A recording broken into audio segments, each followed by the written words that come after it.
really been influenced by my parents. My dad was a physician. There were 5 brothers, and they were all physicians, and my mother was a nurse. And you know, I remember going on house calls with my dad and working in the clinic and being a candy striper. I mean, I've always worked and saw them also be volunteers in the community, and so that was a good start. Even working in probation and in a detox facility and different places, it was always about working with our underserved populations and people in crisis.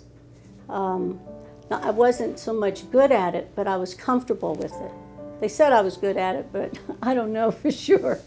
But I'm comfortable with this population. So I've always been somewhat of a believer that people change if the path is there, and if there's the motivation and support from community. When I first started our drug court in Austin, there were 40 drug courts in the country. Today there are over 4,000. So it's inspiring to see that other states, counties, judiciaries are seeing the benefits in working these programs. You know, I was raised Catholic, but eventually I went into more of an interfaith, knowing that, you know, we're all one, basically.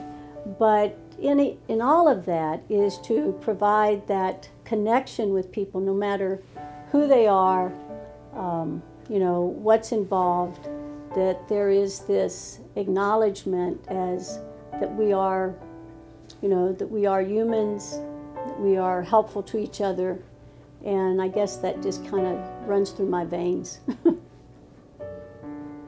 As the Dalai Lama says, that his religion is kindness, and I kind of feel the same way about mine also, is to show that to people in whatever circumstances they're in.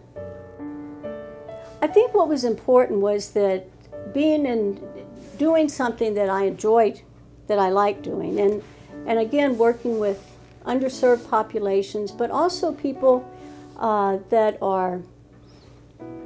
don't have a lot of strength for themselves. Like I worked as a chaplain in a hospital, and really thought that just being present with people, it's not about trying to convert or work with them about their spiritual matters. It was really about being present and sitting and listening. And in times that's the same way with clients, is that you're sitting and you're listening.